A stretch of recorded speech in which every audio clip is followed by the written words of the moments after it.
Oi, pessoal. Bom, a gente está aqui hoje para aprender o conteúdo de tribunais, né? A gente vai falar um pouquinho da parte de segurança e transporte. Para quem não me conhece, meu nome é Suzana Lousada.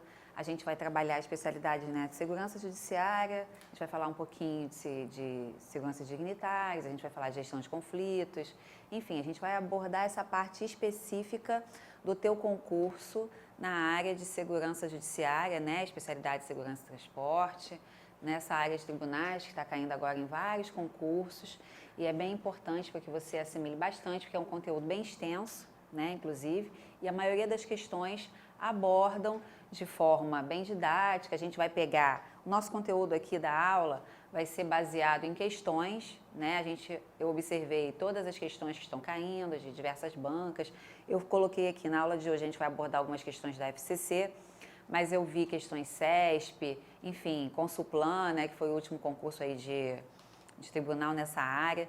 Então a gente vai abordar um tópico hoje bem importante, que é segurança de dignitários, bem relevante para a sua prova, e aí você vai ficar com o conteúdo necessário para você fazer uma boa prova, sem dúvida nenhuma, tá bom? Então, vamos começar a aula. Para quem não assistiu ainda a minha aula, eu vou falar só um pouquinho aqui rapidinho. Fui bombeiro militar durante um tempo aqui no Rio de Janeiro, PRF, né? Fiquei bastante tempo na PRF. Atualmente eu sou servidora do município, estou trabalhando no Tribunal de Contas. Mas, enfim, a gente vai abordar todo o conteúdo bem específico para que você faça uma boa prova no seu concurso, tá? Sem enrolação, a gente vai começar falando de segurança dignitários. Não é isso? Então a gente está ali vendo, né, o presidente dos Estados Unidos, o ex-presidente dos Estados Unidos, dois seguranças ali, aí você já pensa, o que seria segurança dignitários? Por que a gente vai estudar segurança dignitários? Se você olhar lá no teu edital, né, independente, foi o TRF2, TRF1, Tribunal do Trabalho, enfim, nessa área de tribunais, por que eles estão cobrando isso para você agora? Porque o técnico judiciário, nessa área de segurança, ele pode ser responsável, entre várias atribuições, pela segurança de um magistrado, de um ministro, de uma personalidade, né, de um ocupante de um cargo relevante nesse tribunal, de um desembargador, enfim. Então, por isso que você está estudando essa parte. A gente vai ver aqui segurança de instalações, né? A gente vai ver que você vai ter que aprender alguns equipamentos, câmeras.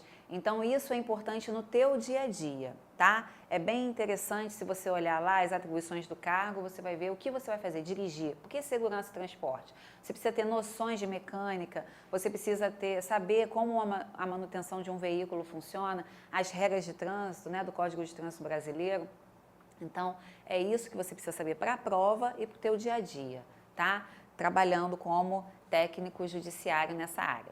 Bom, então, primeiro a gente vai falar o que seria um dignitário, né? A gente já citou aqui mais ou menos, você sabe que pode ser uma personalidade importante, não necessariamente só um ocupante de um cargo, de um servidor, pode ser uma personalidade importante, um artista, o presidente, o Papa, que a gente chama de VIP, né? Que vem visitar o nosso país, uma autoridade internacional. Então, toda personalidade que tem um cargo relevante, né? Um cargo que possa colocar aquela autoridade em risco no momento, às vezes, essa pessoa, ela tem um risco temporário, né? Ela está exercendo uma função naquele momento, então ela tem um risco temporário, mas amanhã ou depois, se ela sair do cargo, ela não vai ter mais esse risco e pode andar tranquilamente na rua, tá? Então, quando a gente fala de dignitário, olha lá a definição, é aquele que exerce cargos elevados, que tem alta graduação honorífica,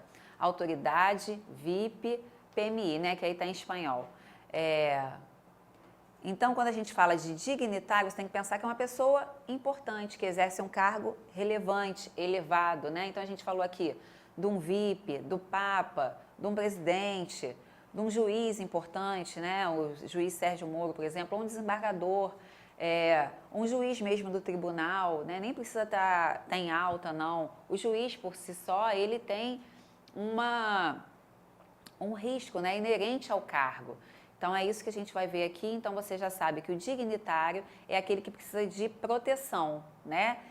Todo deslocamento que ele faz, ele necessita de uma certa atenção do agente de segurança. E é qualquer pessoa que pode fazer essa segurança do dignitário? Ah, eu sou policial militar, eu sou PRF, eu sou policial federal, eu posso exercer indiscriminadamente uma função dessa, né, de segurança de dignitário? Não, né? Então, para você fazer a segurança de um dignitário, de uma pessoa que possui um cargo relevante, você precisa ter uma atribuição legal para isso, né? Então, você vai fazer um concurso de um tribunal. Então, para isso, você vai ter uma atribuição legal e você vai poder exercer esse cargo. Mas não basta ser um segurança, não basta ser um policial para que possa exercer essa função, tá? Você tem que ter uma atribuição legal.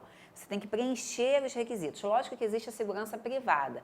Aí é uma outra situação, tá? Então, aquele agente de segurança que fez um curso de segurança, ele fez um curso de segurança particular, de segurança de dignitários, ele pode exercer a função de segurança de um artista, de um cantor, tá bom? Não deixa de ser segurança de dignitário, mas o que a gente vai trabalhar aqui é aquele segurança que possui atribuição legal, principalmente para o teu concurso, tá bom?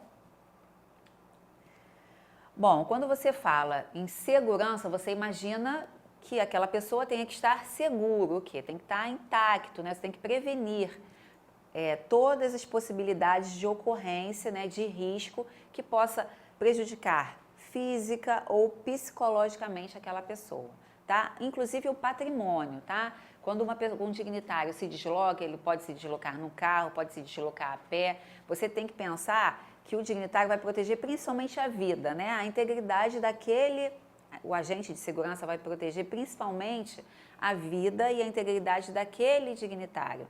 Mas engloba também a questão patrimonial, tá? Dos objetos também, mas principalmente a vida e a integridade física, né? Por isso está escrito assim, são atenções e medidas proporcionadas a uma autoridade que garantam no sentido mais amplo possível a integridade física, tá bom? Por que eu coloquei assim? Atenção, enfoque preventivo, porque a ideia, isso cai bastante em questão de prova, porque a ideia é que se evite o ocorrido. Ah, Suzana, se evite a ocorrência. Ah, Suzana, então quer dizer que se acontecer algo eu não vou poder agir? Seria uma questão repressiva, né? Seria uma segurança repressiva? Não. Lógico que quando você faz um estudo, um planejamento de segurança, você trabalha com a possibilidade de riscos que poderão ocorrer, tá? Então, a ideia é a seguinte, vamos trabalhar com a prevenção do problema, tá bom? Então, assim, isso não pode ocorrer de forma alguma. O que tem risco nesse caminho? Tem. Tem o quê? Tem um túnel que pode ocorrer um arrastão, tem morros, né, que algum atirador num lugar estratégico pode alcançar aquele dignitário. Então, o agente de segurança, ele faz aquele planejamento, verifica os riscos e evita. Então, o enfoque na segurança de dignitários é a prevenção sempre. Isso cai bastante em prova. Se falar repressão, pode estar correto? Pode, mas você tem que avaliar, tá? Porque a ideia é sempre prevenir que o desgaste, que aquele risco, aquela emergência aconteça. Por isso que o enfoque é preventivo, tá bom? Vamos passar. E aí eu já coloquei uma questãozinha de prova para você observar como isso cai. É uma questão da FCC de 2012, tá bom? Do TRF2. Diz o seguinte, com relação à segurança de dignitários, é correto afirmar. Letra A, nos casos de eventos adversos, o protegido é quem dará a ordem final sobre a segurança? Quando ele fala de protegido, ele está falando do dignitário, tá? É o protegido que dá a ordem final de segurança? Não, não é ele que dá a ordem, não é ele que diz, vamos por esse caminho, eu quero parar nesse posto, eu quero parar nesse restaurante. Não é ele que diz isso. Lógico que quando você faz uma segurança de um dignitário, você tem que avaliar também a personalidade daquele VIP, né? Daquela personalidade. Então você avalia como é essa pessoa. Ela é uma mulher, ela gosta de parar para olhar lojas, ela é uma pessoa que gosta de restaurantes de frutos do mar, então é possível que ele pare nesse restaurante, gosta de praia, vai querer tirar foto. Enfim, você tem que avaliar a personalidade daquele VIP. E aí, dentro daquela personalidade, você vai fazer aquele planejamento, tá? Agora, o VIP pode ser rigoroso, o VIP pode ser cheio das atitudes, né? Assim, eu quero parar aqui nesse lugar, não importa o planejamento, eu quero, pronto, acabou. Sim, ele pode fazer isso, né? Não deveria, mas ele pode. Quando o VIP dita as regras, o que é necessário que o agente de segurança faça? É importante que ele avise ao VIP quais os riscos que ele está correndo, tá bom? Então, autoridade, senhor desembargador, se pararmos aqui, existe um risco X. Se pararmos ali, existe um risco Y. Nós escolhemos esse caminho por conta disso, disso e disso, tá? Então, é importante que se a questão falar, o VIP, né, como diz ali, o protegido dará a ordem final. Não, nunca. Agora, ele pode querer dar, né? E aí é importante que o agente de segurança mostre a esse VIP quais os riscos que ele está correndo caso ele decida por alguma coisa, tá? Então, a letra A está errada, não é o nosso gabarito. Letra B. A formação policial já credencia e habilita o agente para o exercício da atividade de segurança de dignitários. Bom, falamos que não, né? A formação policial já credencia e habilita o agente? Não. É necessário uma atribuição legal, ok? Para que ele exerça essa função. Letra C. Quando o agente atua de forma descaracterizada, ainda assim, ele pode e deve agir de forma preventiva. A gente vai falar um pouquinho disso mais à frente, mas quando ele fala assim, descaracterizado, ele está falando que atua indiretamente, porque temos agentes de segurança caracterizados e descaracterizados. Quando a gente fala de caracterizado, você identifica aquele agente de segurança, né? Nós vimos que o VIP aqui no quadrinho anterior, o VIP não, o segurança, o agente de segurança, de terno, então ele está ali fazendo a segurança e está caracterizado. Você observa que é um agente de segurança.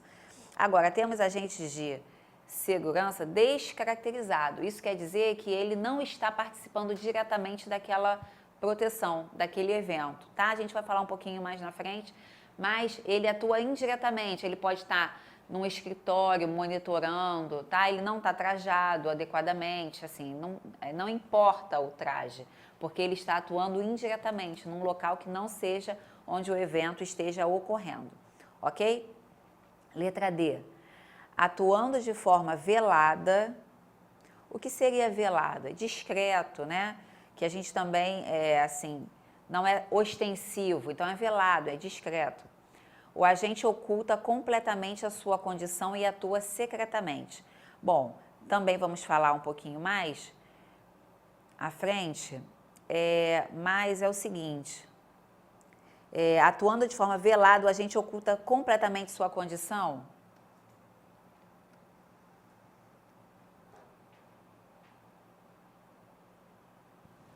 Eu pulei aqui eu fiz uma besteira, mas vamos lá. Na letra C, eu falei que estava errada, mas olha aqui. Quando a gente atua de forma descaracterizada, ainda assim ele pode e deve agir de uma forma preventiva? Sim. Eu estava falando, acabei falando e não dei o gabarito da questão. É o seguinte, gente, me perdoe. Letra C. Quando ele fala, quando o agente de forma descaracterizada age e deve agir de forma preventiva, está correto, porque sempre a ideia não é a prevenção. Então, mesmo que ele esteja descaracterizado, eu acabei dando o conceito de caracterizado e descaracterizado e acabei não terminando a questão. O item, mesmo descaracterizado, atuando indiretamente, ele age de forma preventiva. Se ele estiver no escritório monitorando a ocorrência, ele vai avisar, né, aos agentes que estão diretamente trabalhando, olha, vi um sujeito suspeito, observa o carro X, observa a atividade Y. Então, ele pode e deve agir na forma preventiva, sim, tá? A letra C é o nosso gabarito. Me perdoem aí mais uma vez. O que eu quis dizer é que existem agentes caracterizados e descaracterizados. E isso a gente vai ver a diferença um pouquinho mais à frente, mas a letra C é o gabarito. Agora, quando eu falo atuando de forma velada, atuando de forma discreta, o agente oculta completamente a sua condição e atua secretamente? Não, ele não oculta completamente, porque o agente velado, o que ele faz? ele se infiltra na população, né? Existe os agentes que trabalham diretamente com o dignitário, ali ele está fazendo a escolta pessoal. Os agentes que atuam de forma velada, eles estão infiltrados na população, observando a movimentação. Mas eles não ocultam completamente a sua condição. Eles podem ter um rádio para se comunicar, eles podem ter aparelhos, né? Então, assim, ele está trajado adequadamente, né? Ele tá trajado adequado ao serviço, mas ele não atua secretamente. Quem atua secretamente é o descaracterizado que está em outro local que não atua diretamente. A gente vai trabalhar isso um pouquinho mais à frente e você vai perceber mais claro isso, tá? Porque o que eu quis colocar aqui é a letra E, né? Deve-se agir principalmente na forma repressiva? Não. A ideia é sempre a prevenção. Você vai sempre prevenir. Muitas questões acabam cobrando também a questão do uso da força, né? Ah, se existe uma pessoa suspeita perto de um dignitário, se ela fez uma movimentação estranha, já vamos algemar? Vamos lançar um spray de pimenta, né? Chega a ser engraçado, mas não. Existem questões que trabalham isso. Não, vamos somente observar e usar o uso progressivo da força. O que seria o uso progressivo da força? É sempre do menor para o maior.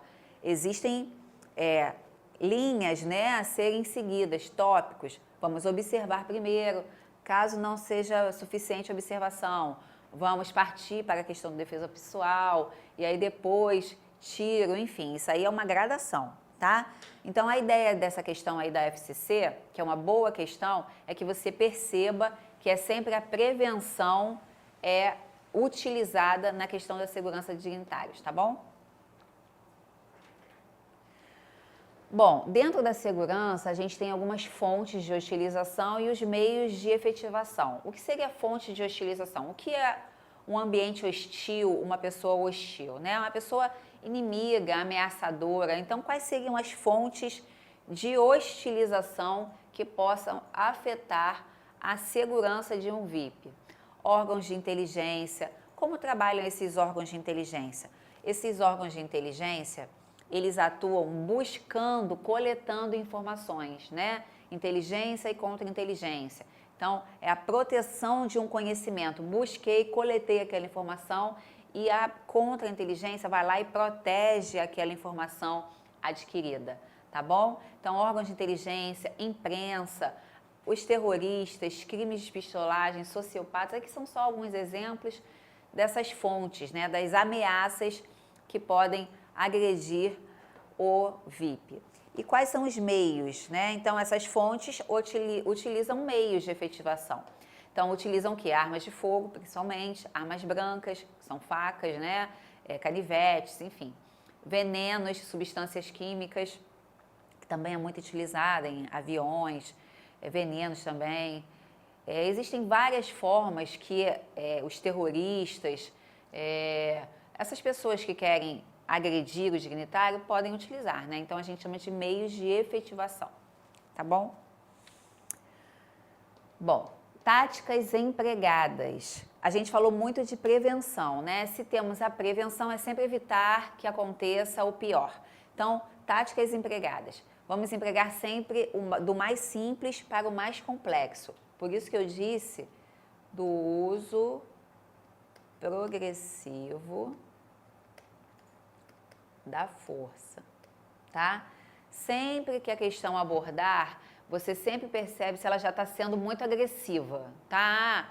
Vamos atirar, vamos amarrar, vamos algemar. Se ela for muito radical, você já fica atento aí, porque você vai perceber que não deve ser o gabarito. É muito provável que não seja o gabarito, porque as técnicas e as táticas empregadas são sempre as mais simples e você vai aumentando de acordo com a necessidade, tá? Então, sempre do menor para o maior grau, do menor para a maior interferência, mais discreta para mais indiscreta, medidas mais simples.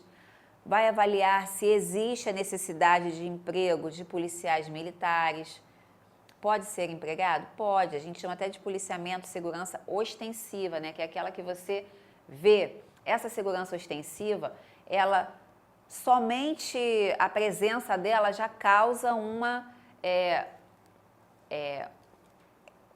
impede, né, em termos, que aquele agressor se manifeste. Então, se existe a presença de um policial lá, se tem um policial trajado, um policial militar, um policial rodoviário, enfim, aquilo ali já faz com que o agressor pense duas vezes, não, vou agir por aqui, vou agir por aqui, ali existe uma defesa, então vou agir por aqui, tá? Então, a própria presença já causa um desconforto ao agressor. Avaliar a responsabilidade criminal e civil, o agente de segurança que age de forma irresponsável, né? Ele pode responder sim, criminal e civilmente. Avaliar a necessidade da segurança, tá? Existem níveis de segurança, você vai avaliar se existe necessidade da segurança, você vai avaliar quantos agentes são necessários para fazer aquela segurança, é necessário um emprego de carro, qual é o percurso que esse dignitário vai utilizar? Ele vai fazer esse percurso a pé, ele vai fazer esse percurso motorizado, né, de veículo, no carro. Então, assim, tudo deve ser avaliado. Assim, a questão também que a gente falou aqui, da personalidade do dignitário, dos recursos, né? Se existe recurso suficiente para colocar 3 dignitários, 4, não, só existe recurso suficiente para colocar um agente de segurança, né? Eu estou sempre falando que dignitário, mas você tem que pensar que dignitário é a personalidade e o agente de segurança é quem faz essa segurança, tá bom? E aí uma questãozinha para a gente trabalhar com essa questão do uso progressivo das medidas mais simples para as mais complexas, para você observar como isso cai na prova. Olha lá, TRT 18, né? 18º, de 2008.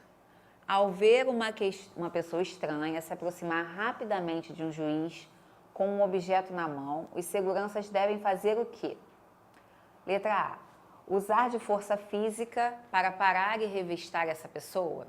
Letra B. Apontar sua arma para a pessoa e intimidá-la. Bom, você está observando aqui que na letra A ele fala, vamos usar força física? Na letra B, vamos apontar uma arma? E qual é a ocorrência aqui? Uma pessoa estranha que se aproxima rapidamente de um juiz com um objeto na mão. Ele disse qual objeto? Não. Então vamos seguir com as opções. Letra C. Impedir a qualquer custo a aproximação da pessoa. D. Agir com firmeza, observar cada gesto da pessoa e determinar que ela se mantenha a uma distância segura da autoridade. E a letra E. Despreocupar-se, pois o juiz já possui proteção pessoal.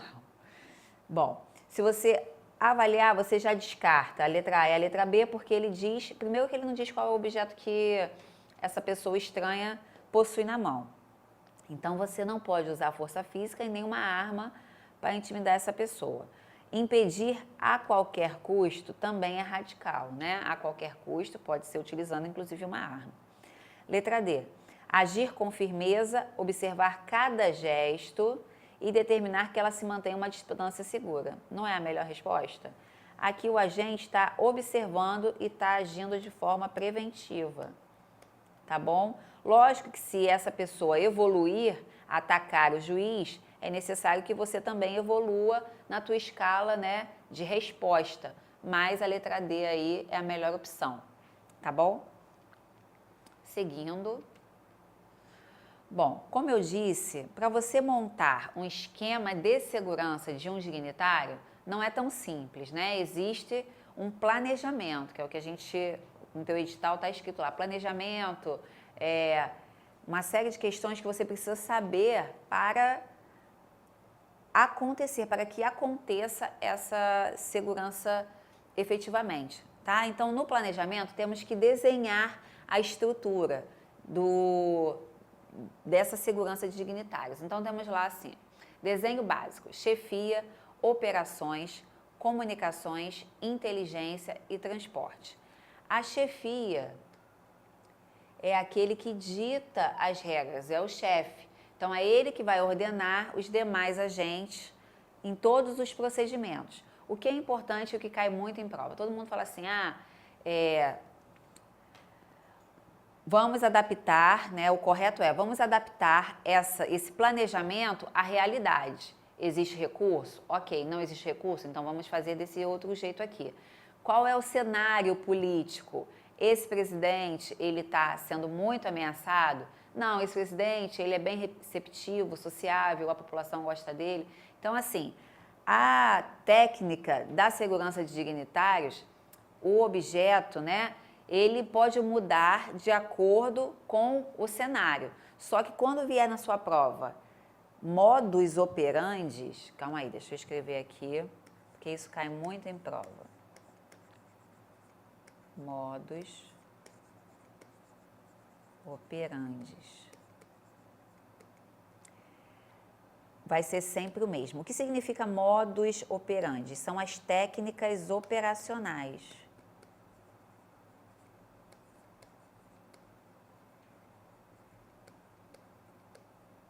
Tá? Só para você anotar aí rapidinho, depois eu vou apagar isso aqui. Modus operandi, técnicas operacionais, que é igual. Isso vai ser sempre o mesmo, tá? Não importa se você tem recurso, se você não tem. Deixa eu apagar aqui. Se você tem recurso, se você não tem, se você tem carro, se esse dignitário vai usar o trajeto a pé, se ele vai precisar de batedores, motociclistas, isso não importa. O modus operandi vai ser sempre o mesmo. As técnicas operacionais, o que seriam as técnicas operacionais? Quando a gente falou aqui, aplicação do uso progressivo da força, isso é uma técnica operacional. Caso o agressor faça isso, apareça com uma arma, vamos fazer dessa maneira. Então, o modus operandi, ele é sempre o mesmo. Leva isso para a sua prova, que são as técnicas operacionais, tá? O que varia é questão de número, né? Quem vai ser o chefe? Vamos usar veículos? Não vamos, tá bom? Leva isso, que é bem importante. Então, temos a chefia, né? Que é o responsável, é ele quem dita as regras para os demais agentes. As operações, por isso que eu falei aqui do modus operandi, que são os procedimentos técnicos e operacionais, ele é sempre o mesmo em todos os eventos que envolvem segurança de dignitários, tá? As comunicações, quando a gente fala de comunicações, existem diversas formas dos seguranças se comunicarem entre eles. Pode ser através de rádio, pode ser através de mensagem criptografada, pode ser através de sinais, não é isso? Hoje em dia tem o celular, tem a questão do celular, sendo que o celular é muito vulnerável, né? Então, o mais seguro seria a ideia de mensagens e falas por códigos e criptografadas, mas a comunicação entre seguranças, inclusive com o segurança que está lá, que é aquele segurança descaracterizado, que atua indiretamente, é bem importante, tá? É necessário, no planejamento, estabelecer como essa comunicação ela vai ser feita. Bom, inteligência, proteção do conhecimento. Então, quando a gente fala de inteligência, é quando você busca conhecimento, você coleta informações, né? Vai ter um evento num teatro, vai ter um evento na esplanada. Então, você vai lá e colhe informações. Quem vai comparecer a esse evento? Quais as rotas de fuga que eu tenho aqui? Então, isso é bem importante. Você tem que proteger, que é o que a gente chama de contra-inteligência, tá bom? E o transporte, veículos que atendam a demanda, tá? Caso o dignitário e o segurança necessitem de transporte, então é importante que você verifique a demanda com relação a esse evento, tá bom? Bom, quais são os fatores relevantes para a composição da equipe? Vimos que existe o chefe e os seguranças, né? Mas existem alguns fatores que são relevantes para você compor a equipe. Eu não disse aqui, tem muito recurso, qual o grau de risco daquela autoridade? E aí você pode colocar 1, 2, 3, 4, 5 seguranças, vai usar o carro ou não, vai usar um carro, 2 carros, 3 carros, tá bom? Então, tudo isso é levado em conta de acordo com a necessidade. É uma autoridade importante? Imaginemos aqui o Papa, imaginemos o Donald Trump, enfim, imaginemos o nosso presidente, Michel Temer. Então, é uma série de fatores que são relevantes para você compor a equipe de segurança, tá? O grau de risco, lógico, é uma autoridade que tem um risco maior, possui um risco maior, possui um risco menor, tá? Quais são as pessoas que querem atingir aquela autoridade? São pessoas agressivas? O Papa, por exemplo, possui um risco? Sim, mas a maioria do público que vai frequentar, que vai visitar aquele local, em que o Papa estiver presente são pessoas religiosas, né? Então a ideia é que você verifique que exista um risco, mas as pessoas que estão envolvidas ali são, em tese, menos agressivas, tá? Então vamos parar aqui, no próximo bloco a gente retorna.